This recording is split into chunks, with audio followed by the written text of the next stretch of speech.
Please welcome Jacob, Kelsey, and Sam for their talk on merging threat intelligence, MDR, and incident response for maximum impact. Track 1.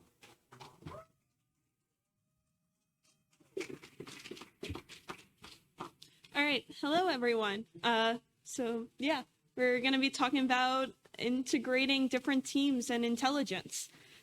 So like you said, my name is Sam. I am a security researcher at Beazley Security. I mainly focus on ransomware and tracking ransomware and helping stop ransomware, kind of. In my free time, I run 2 nonprofits. One, if you've been to DEF CON, you probably have heard of. It's the Physical Security Village. That is my village. And then the other one is ClearSearch, which is a cyber threat intelligence nonprofit to help people in that community to do better at their jobs, pretty much.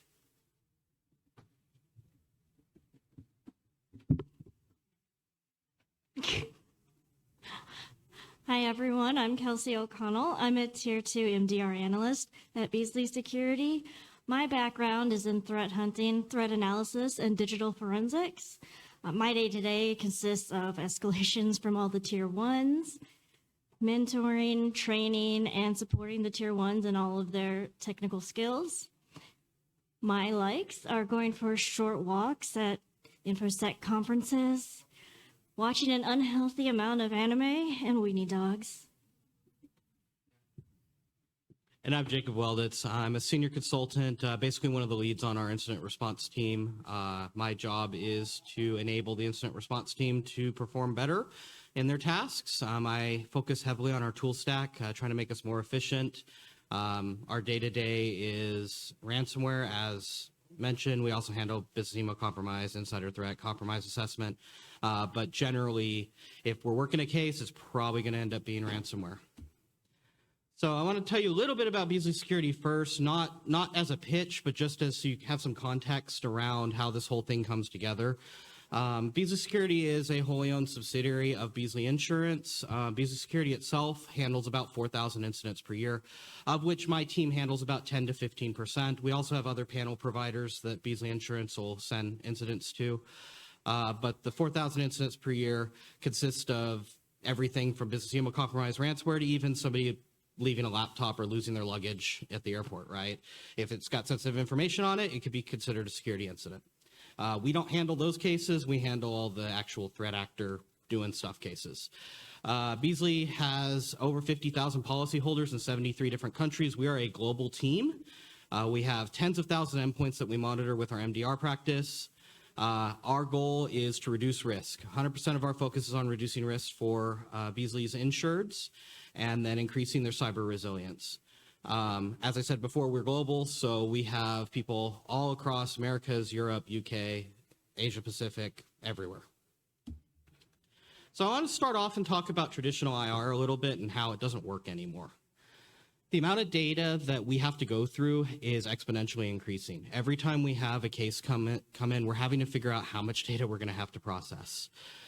Full disk collection still exists, but it is kind of a dying art. Part of that is the amount of time it takes to do. Part of it also is the fact that flash media doesn't hold artifacts as long. So like every laptop basically now has a terabyte or more of storage, and then on top of it, servers and storage appliances and everything else. So you're talking potentially terabytes, if not petabytes of data that a threat actor may have had access to. And then, as I mentioned before, flash media within systems is making pulling artifacts off disks that have been deleted extremely difficult. As soon as that trim command runs, it's all gone.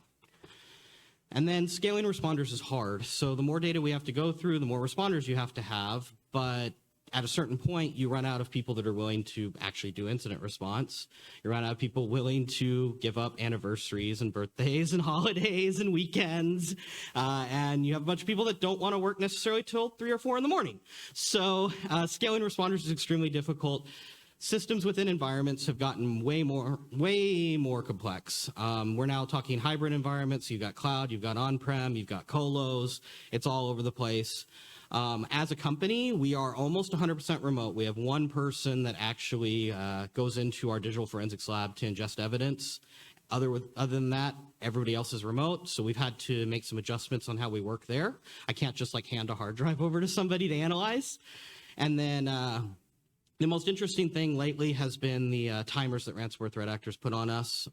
They are becoming increasingly impatient. They're doing things like swatting clients if there's no response within a reasonable amount of time. And so we have to work under extremely tight deadlines. And so data goes up. We have more and more data to analyze, but we have less and less time to analyze it. So to walk you through how a case generally begins with us, primarily, not always, but I would say probably 99.9% of the time, Beazley Insurance gets a call that says, hey, I think we may have had an incident from one of their insureds. And then we have a group called the Cyber Services Managers that are within Beazley Security. Their job is to kind of triage that call, figure out who needs to handle it. If it's a simple case where maybe only legal needs to be involved, they will go pick a panel provider and help with that. In our case, we're also on panel for Beazley Insurance. We've got other people as well. Beazley doesn't just hand us 100% of their cases. So they'll bring us in if they think we're a good fit for that particular insured. They'll bring in TA negotiation firms if needed, and then like e-discovery vendors. Whatever we need to do to identify what happened and mitigate the risk or better advise the client as to what they need to do. My paperwork is, yes, it's with the client, but it's primarily with counsel. So I work at behest of counsel.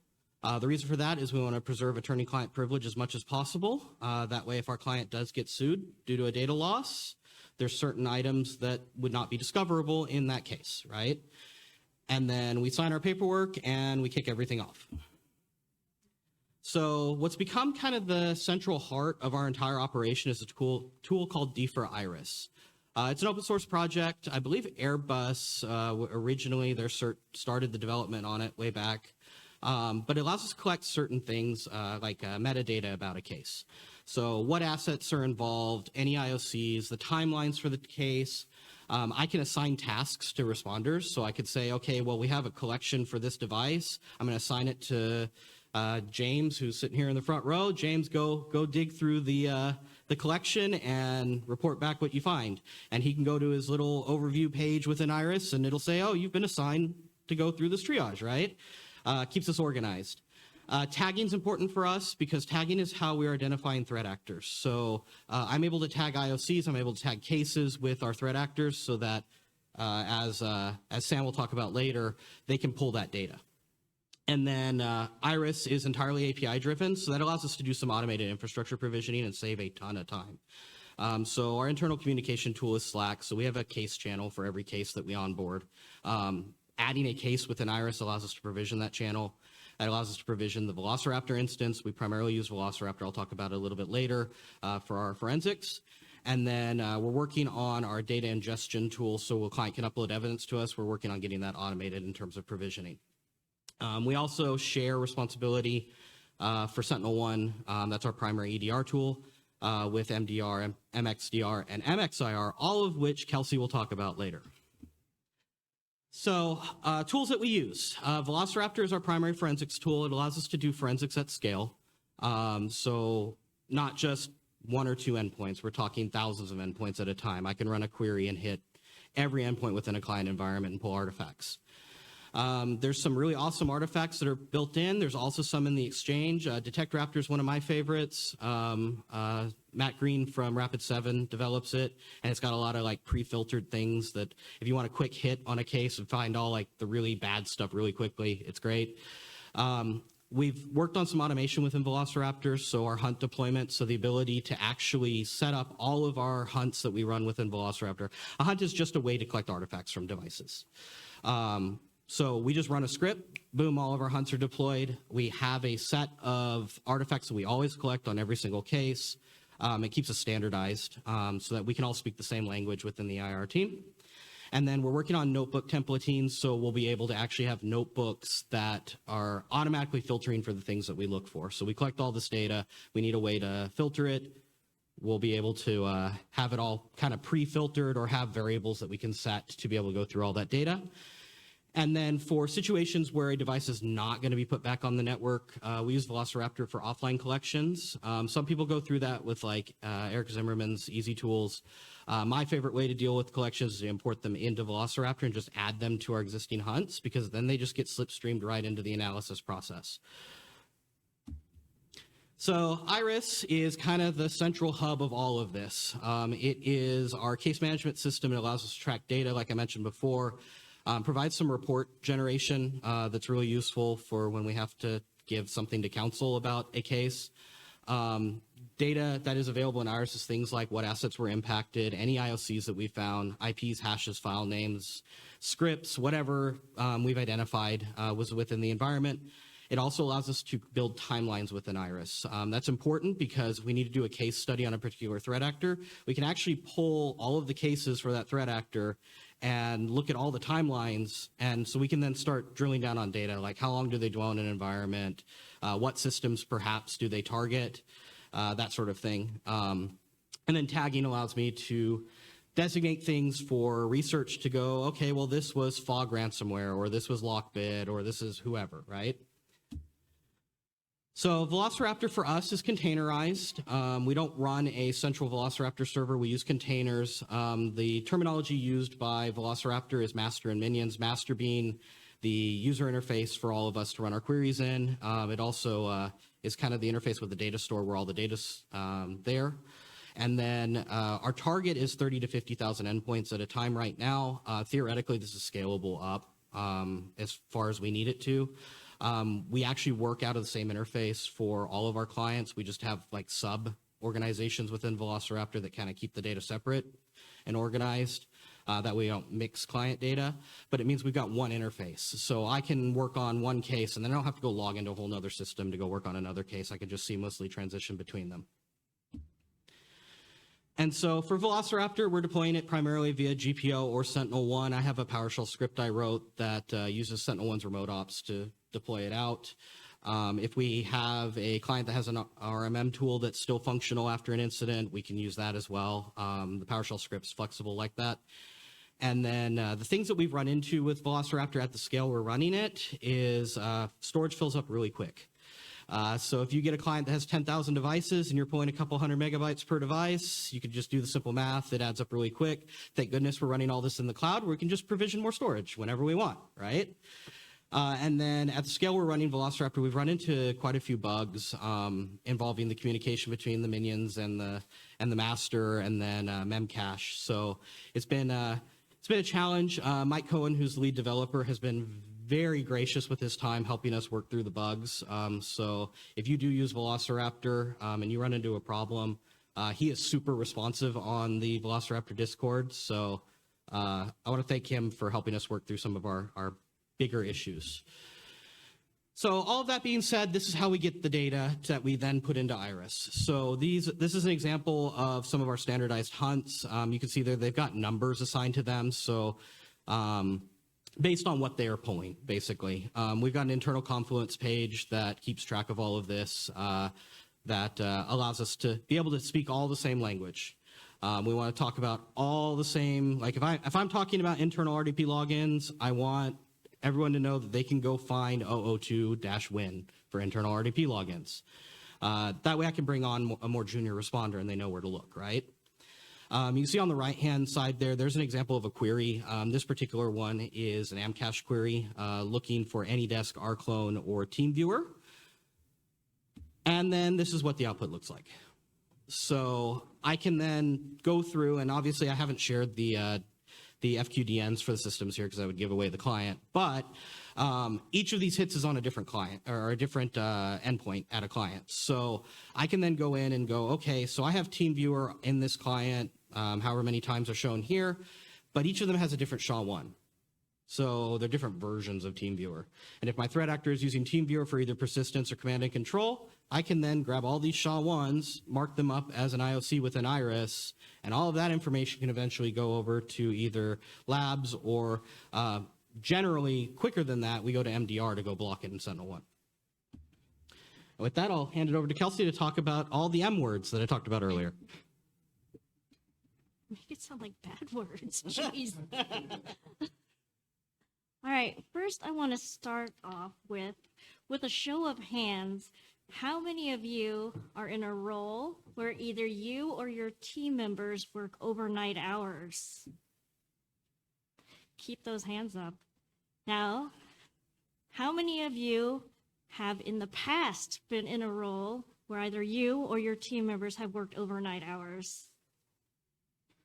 Yeah, so this meme is for you. Sorry if it brings you trauma.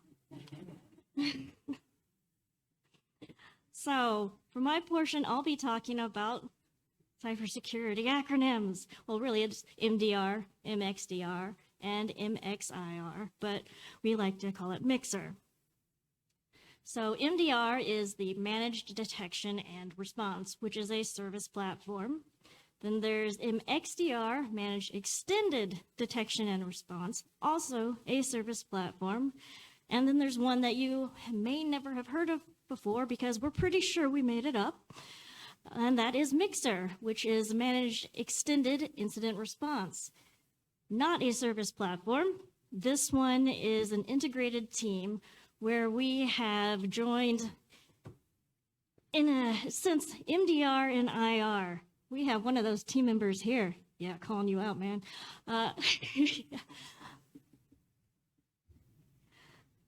So I'll talk more about that later. I'm not just going to leave you hanging on that one. So I'm going to start off with MDR, the Managed Detection and Response portion. For that, we use SentinelOne as the security tool, and that is an endpoint detection and response tool, or EDR. Love them acronyms. In an MDR service, we are doing monitoring of clients' environments on a 24/7 by 365. Hence why poor Tom is trying to be his own MDR and it's failing miserably. With SentinelOne, we can add things like block lists and exclusions, which just means allow lists. And those would be based on IoCs or indicators of compromise. Those are great, except that threat actors like to change those, kind of like underwear. Frequently, right? Hopefully. And then they also use star custom rules, or those are the detection rules. And with those, you can actually base those not just on IOCs, but you can also use something that is definitely more useful, which is using those MITRE TTPs, the tactics, techniques, and procedures.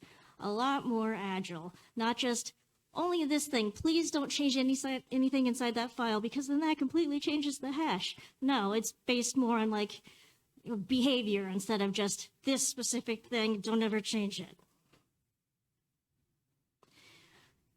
Now I'm going to talk about Managed Extended Detection and Response, or MXDR. For our organization, we deliver this to clients using a tool called Hunters. Now, what makes it extended? Is it extra long?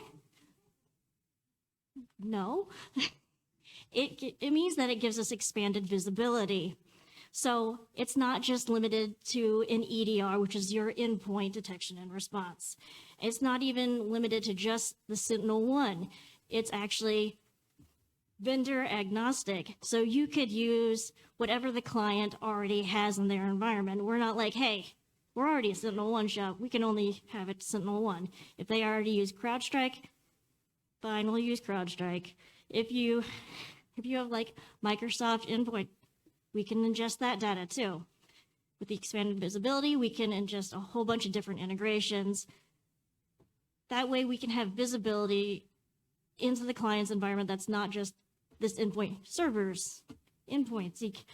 We can look into like their cloud, which that would be like your GCP, your Google Cloud Platform, your AWS. Let's be real, there's a lot of freaking data in there and it's not all secure. We try to keep it secure, right guys? And then you can also have like your firewall. You can have like email because BEC for you and me. Then there's like identity, that's like your MFA because that's all turned on all the time, right? And then logins and your collaboration apps like Slack, Microsoft Teams, and so on.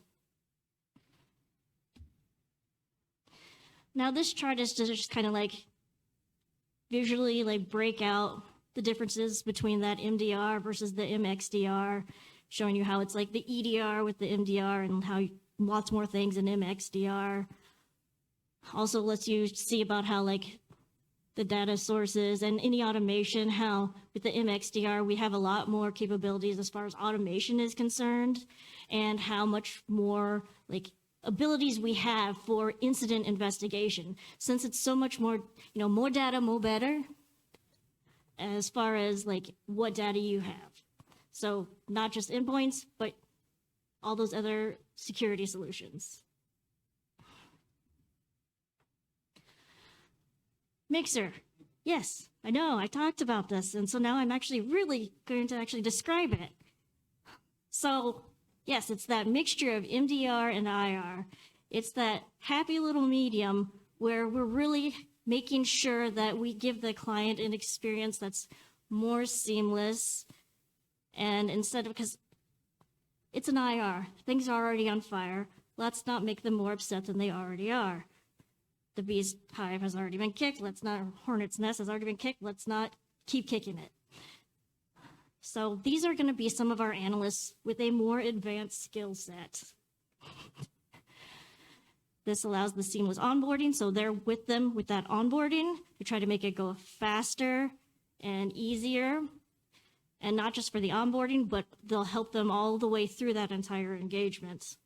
It's a smaller team. They're more agile. You don't have to put it through like a whole team of like, hey, let's check this and make sure, I don't know, got to make sure everyone is on the same page. Well, that's the team. It's right there. Also, since it's an IR, you're going to be on those calls with counsel. Those are very touchy calls. It's all about the privilege, right? So we're maintaining that least privilege with that smaller team. And that way you can have the more information sharing because we're trying to make that data free. I mean, not like to like the outside, right? Because like, no. But we want to have it within our teams, our organizations. We want to share. We don't want to be so siloed.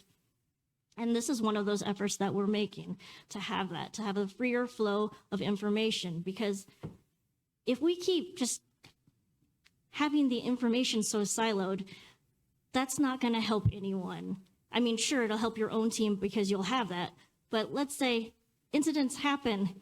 Yay, we fixed it for this person. But we have all these other people that are MDR clients. They're all of our clients, right?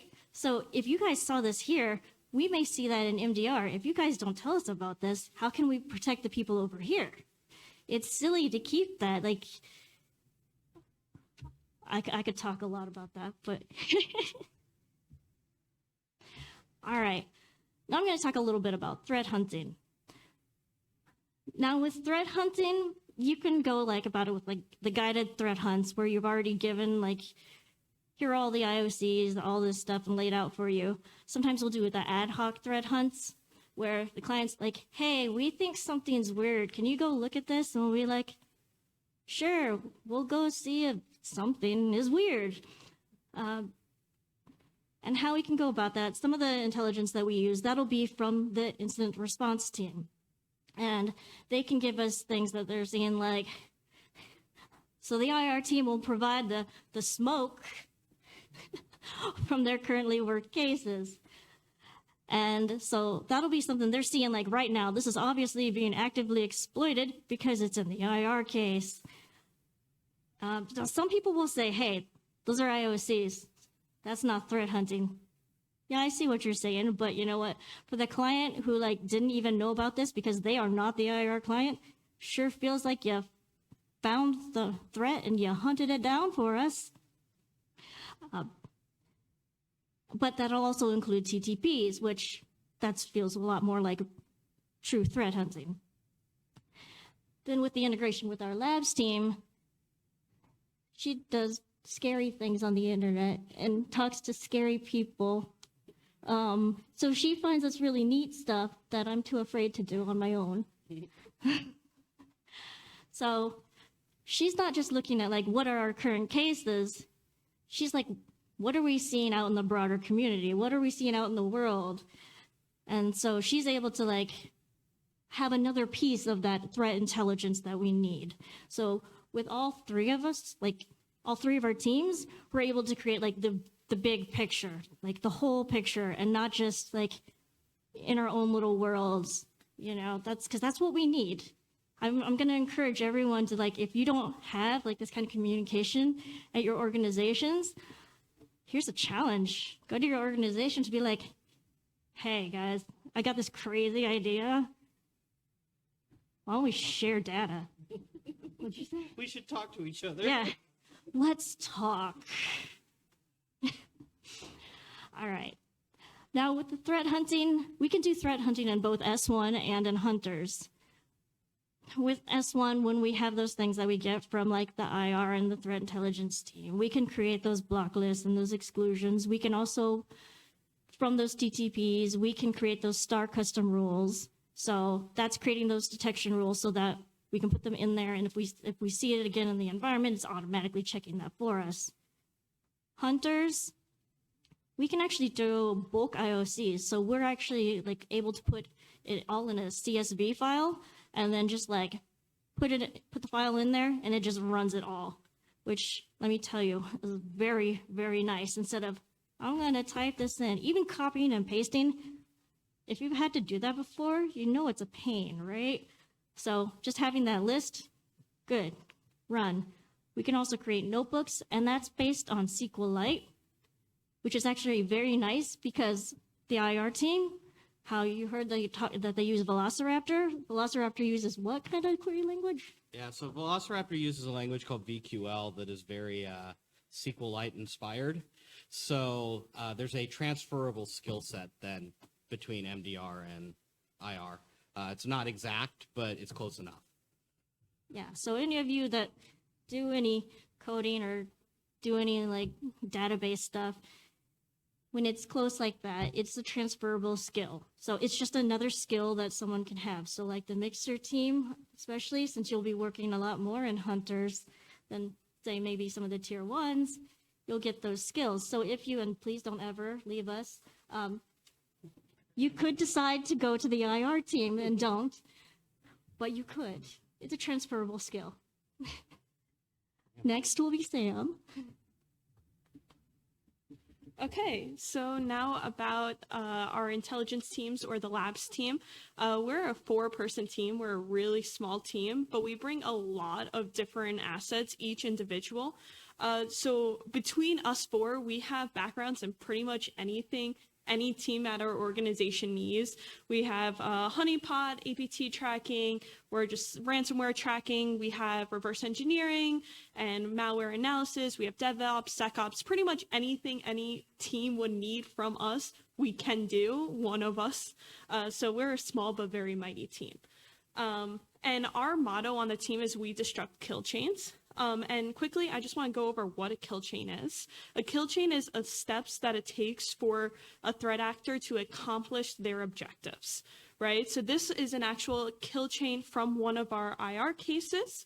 And so it's a threat actor. He uses stolen credentials, uses LSDump, downloads a bunch of stuff, including FileZilla, AnyDesk, disables Window Defender, then downloads the ransomware, exfil the stolen data, and then deploys a ransomware, right? So our job is to stop that or mess with it as much as we can. And as an overall for our organization, we have 3 main teams. And obviously, we just heard from the IR team and the MDR team. We have one more team called Karma, which is an attack software management, which I'll get into in a little bit. But putting those 3 teams together and putting us in the middle to grab all that data, we're able to synthesize and analyze it and then give it back to all 3 teams, right? So it helps all these teams in different ways depending on what the data is.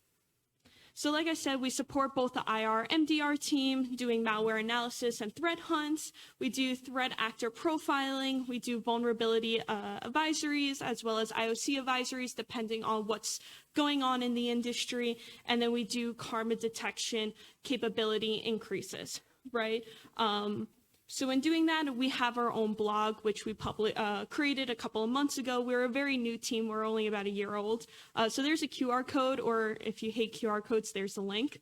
But it brings us to all of our advisories we've written about major CVEs, as well as things that are going on in the industry. Most recently, there's the FortiGate dump on breach forms. So we wrote about that the day after it was going out. So we write about current events as well as CVEs, and then we have our normal blogs about what's going on in the industry. We also do these threat actor profiles and threat actor hunts. Hunts for different teams. So this is an example, a snippet of one of them for Black Basta. We have a little bit about the threat actor. We have all of their known tools that we've seen throughout their time, as well as a bunch of their TTPs and other relevant information that we think any of the teams might be wanting. And then as well as some IoCs or other information that they could threat hunt on currently. And then, like I said before, this is Karma. Karma is our internal attack surface management platform. We have built this internally, and it's to help our clients discover things that are not on the internet that they didn't realize, and help us protect them both pre-incident and post-incident, right? So if there is an incident beforehand, we could say, hey, you have something exposed, kind of like shadow IT. Maybe you should not have that, or maybe it should be updated. Or if it's after, it kind of helps our IR team protect and be like, oh, this might be the reason they have been getting in, and helps them with their investigation. We also heavily use Iris. I love Iris. I'm one of the main people who annoy the IR team about that, because that's where I get all the cool data. And that's kind of where I start a lot of my hunts. All of that, get all of those IoCs and all of those timelines of what these threat actors are doing. We're seeing threat actors change their TTPs all the time, and being able to stay on the ball about what's changing and what's going on, and being able to let the IR team know, hey, there's some new changes, but also the MDR team, and let them know what's changing, kind of helps them protect themselves and their clients. We also do a ticketing system internally. We get a lot of questions about everything, not even related to our job, just like tech in general. And I am responsible for answering that. So we created a ticketing system to kind of prioritize what's going on. So if there's like an actual IR case and like things are happening right now and we need you on call, you know, we deal with that first. Then, hey, what is, you know, a router? Yeah, no, that's going to be an answer for a later date. That's not really as important, right? So they can just go in, fill out a bunch of information, and me and one of our 3 teammates will answer that and help without whatever that case is. If that is downloading data for a client on the dark web, to some current IoCs or TTPs on a threat actor that we might not have shared our current list on, or, you know, anything in between.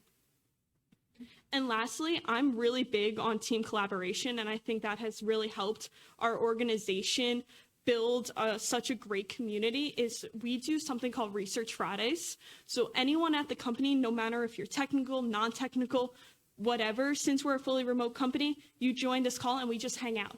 We don't have to talk about work. We don't have to do anything. We just hang out and we chat. A lot of times it turns into doing work, but it's just hanging out and building that team camaraderie that we don't have at a normal office, right? So we do this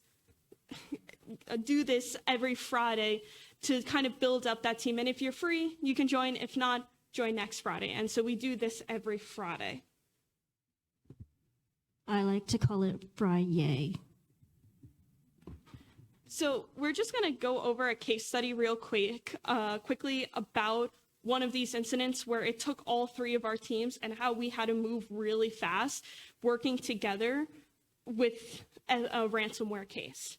So quickly, I'm just going to go over what who Fog ransomware is, or Fog really is. They've started in May 2024.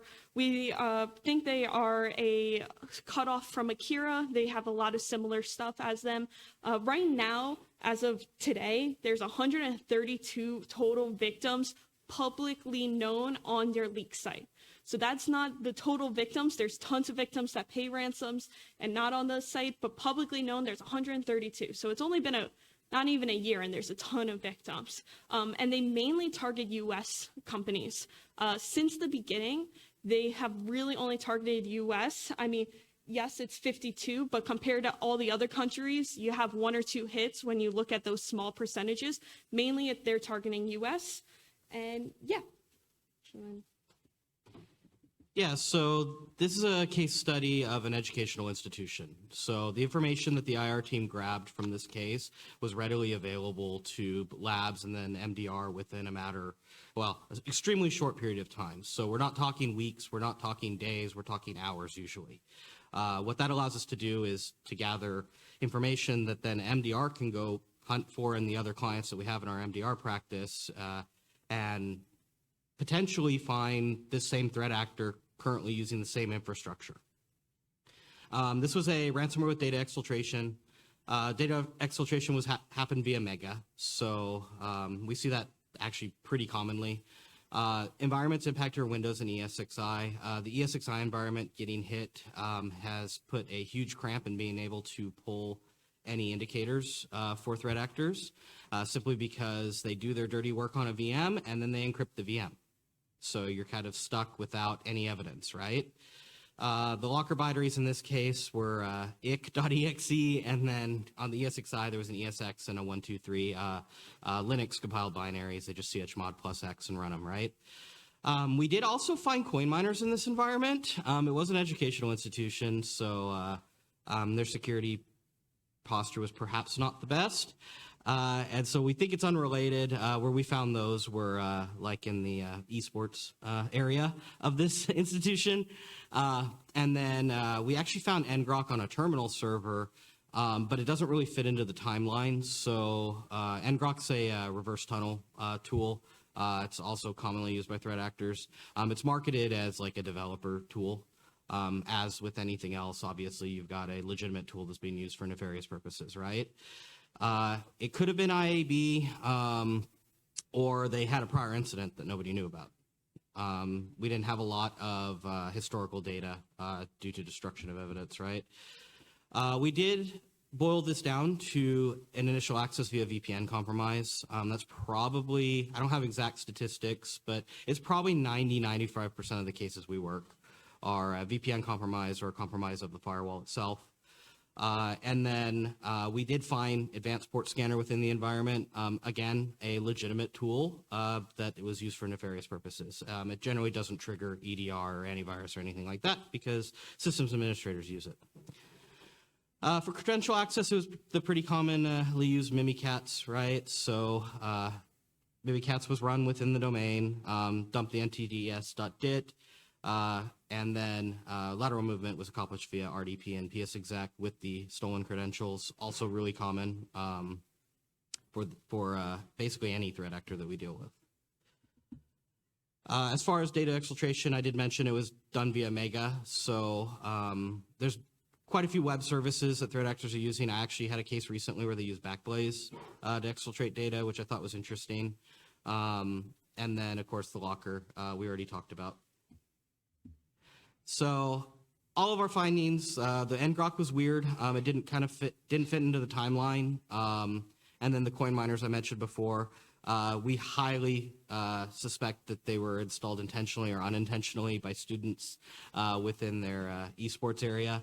As you probably could guess, students don't really pay attention to what they're downloading. So they download, basically anything that maybe makes the computer faster or better, right? And that's how we found the coin miners. Okay, so at this point, it's been a couple of hours since we really started getting the data, and so we're able to start putting together a kill chain. So they use VPN credentials, they use a tactic called pass the hash, download a bunch of tools, disable Windows Defender, download ransomware, just like kind of all ransomwares, it's kind of the same, the ending. And in doing so, we can start really putting together these alerts for the internal teams to start hunting.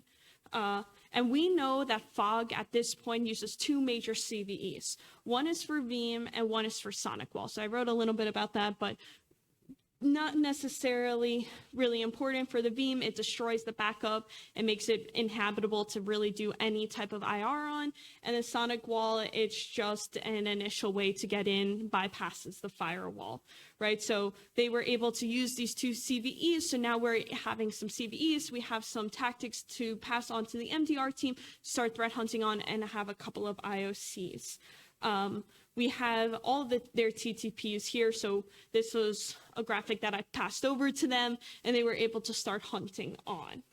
And then, like I said, I was pulling IOCs from Iris from them. I obviously had to link out a bunch of stuff, but pulling this information, putting it in an analyzed nice document to pass off to the MDR team to protect our other clients. And this is more IOCs. These are the kind of the timeline, right? So this is how I was able to start putting together those kill chains.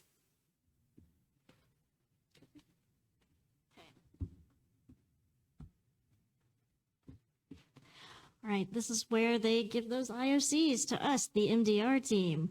With those IOCs, we're able to do some threat hunting. We're able to do that in our S1, and that would be with the, you're seeing that it says S1, QL, PQ, OCSF, and those are all the different query languages that you can use in S1. With hunters, we can just feed that in with that CSV and do the bulk IOC search, which is, well, very easy. And I put in here a screenshot so you can see, if you've never heard of hunters or used it before, that's so you can see what the hunter's screen looks like for that bulk IOC search. You can just take that CSV, it's a drag and drop, or you can click and, upload that. You can choose how many days. It shows you at the bottom, like what kind of data connectors you have currently feeding and what it's going to search through. That way, it's a really easy way to do it. I know it sounds like I'm like trying to like proselytize for that, but like it's just because it's easy. Okay, so at this point, the incident is like pretty much done. We've protected our current clients, and IR is starting to wrap up. And we have seen at this point quite a few fog cases. So we were able to write a blog post on them because we found some really unique things that not a lot of other people were reporting on. Not this case, but another case, there was a Linux version, which still hasn't been really talked about out publicly, but we have a Linux binary from them. We've really only seen them use Windows binary, so we were able to reverse engineer that and post about that on our blog and really start talking about it publicly. Now that all of our teams are protected, we've went through, made sure all of our clients are protected and are all knowledgeable.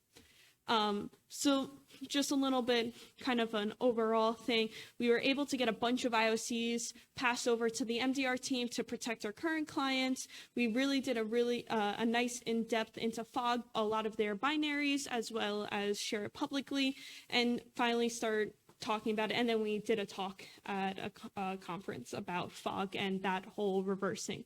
But yeah, thank you so much for coming. Does anyone have any questions?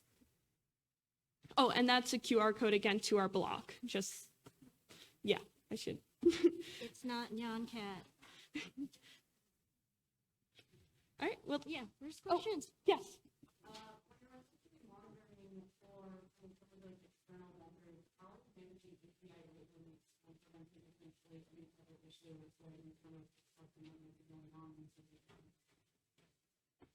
You wanna- Spend lots of money. I'm not even joking. Just have good API limits, to be honest. And then be smart about when you're querying data. Like, don't query everything all at once. Break your queries down if you have to. Don't. I know it. I know it. It's probably not the answer you want, but like, it's really just be smart about what you're querying. Don't query everything. I have a really bad habit, like in Velociraptor, where I will query a lot of data all at once. And if I'm querying that data across, say, 20,000 endpoints. As you can imagine, there's a little bit of a slowdown, and my team hates me for it. So as we scale up, that should be alleviated a little bit. But yeah, it's the same thing. Like, just be smart about your queries. Unfortunately, there's really no way around it.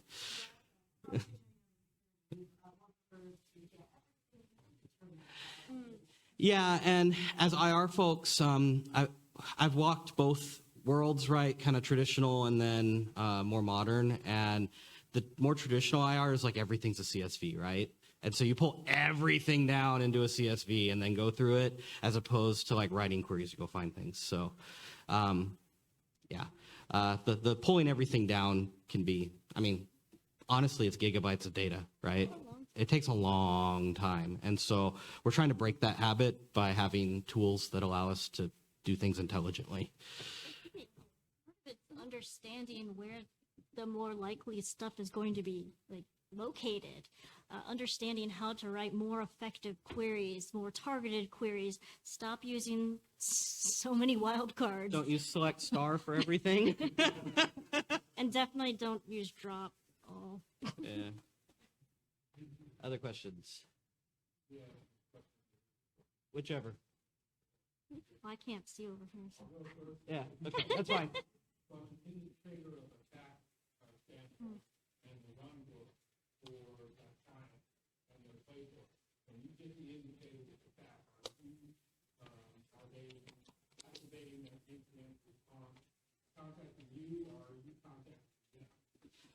So for MDR clients, usually we're getting notified by the MDR team. And the client will have been contacted by that point. I'm going to try to be charitable here, but most clients don't have an incident response plan already built. Those of you that have worked IR probably know that. So for us, we're generally bringing like a generic incident response plan into place, right? So we try to get tools deployed to pull as much data as possible, as fast as possible, so we can start locking things down. Our kind of our way that we do accomplish that is, if we need to, we'll cut off access at the firewall outbound, not just inbound but outbound, right? Except for select services like SentinelOne, Velociraptor, that sort of thing. That'll functionally neuter the threat actor usually, and then we can collect data and do what we need to do. But yeah, generally our clients don't have an incident response plan. Some of the more sophisticated, like big hospital chains do, bigger companies do, and we just slide into whatever their plan is wherever possible. But probably 85-90% of our clients don't have an IRP.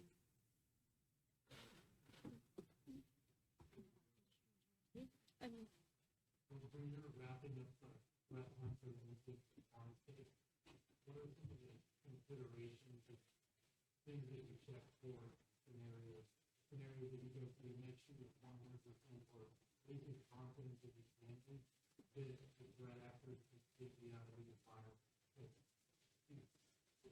It's common to run into situations where the client wants you to do the case, do the work, get us back online, get us back to business as possible, but you want to make sure you can put it thorough with the activities. Yeah, so we have a team that does restoration and recovery that have a playbook that they implement for a lot of the, like, locking down the environment, implementing credential guard, checking, auditing the firewall rules, like all that stuff.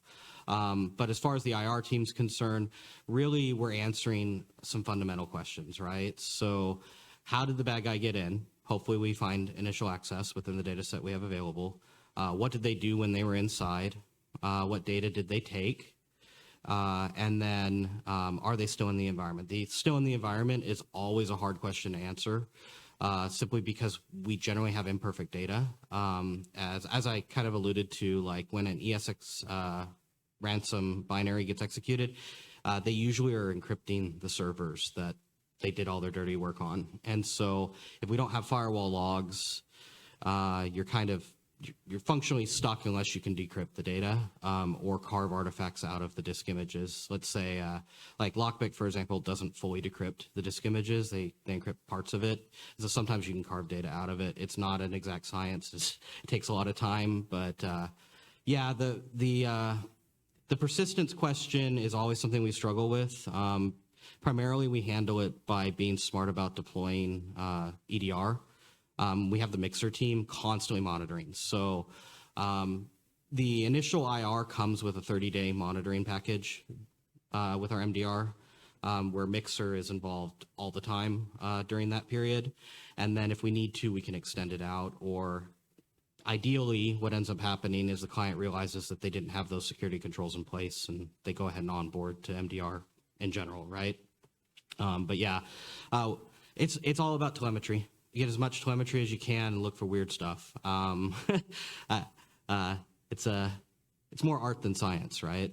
It helps if the client already has a good like NGFW, right, where we can actually monitor traffic going in and out, so we can see if there's anything that's trying to communicate out that looks funky.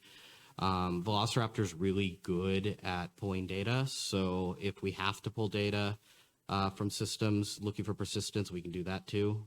And it's all the usual stuff, right? Your auto runs, your scheduled tasks, like that's usually what happens. Ransomware threat actors, while they do a lot of damage, at least in my opinion, functionally are just mediocre pen testers. So we're not talking like the people that are up here on stage, like developing novel exploits. These are people that just basically use whatever they can find. So we do have a few threat actors. Beyond Leon, for example, has some custom backdoor stuff, but you do eventually find it. Like if it runs on a system and you have proper telemetry, you're going to find it.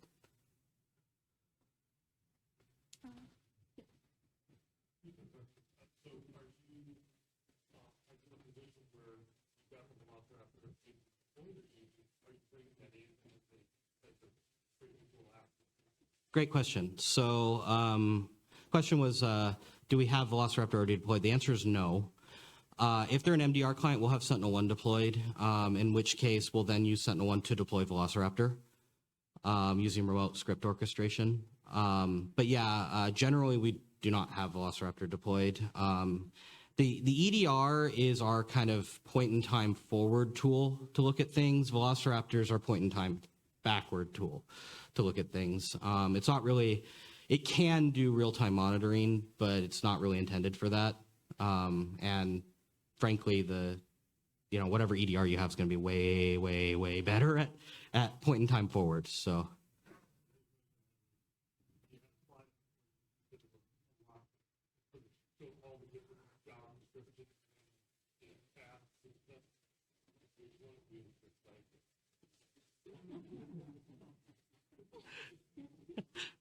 Not me, for sure. I wish I could predict when a client got compromised. Then we could stop it, right? Everyone at some point or another. Yeah.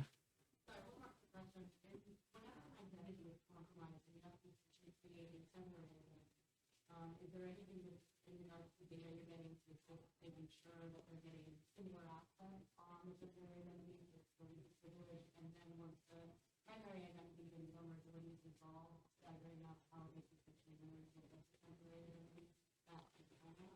So from a client standpoint, they kind of handle their own identity stuff. We will tell them that the account is supposedly compromised. It's not within the IR team's purview to do any of that stuff. Our restoration recovery team might, but they handle all of that. So I can't really talk about how that works. We're very blessed to have a restoration recovery team that is highly skilled and can basically be anywhere in the country within a few hours. So if we end up deploying them, they kind of smooth the whole process along. Frankly, like we go from 24, 48 hours to be fully deployed to like 4 hours if they're nearby a client. So they're kind of all over the country. So and actually, frankly, all over Europe too. Mm-hmm.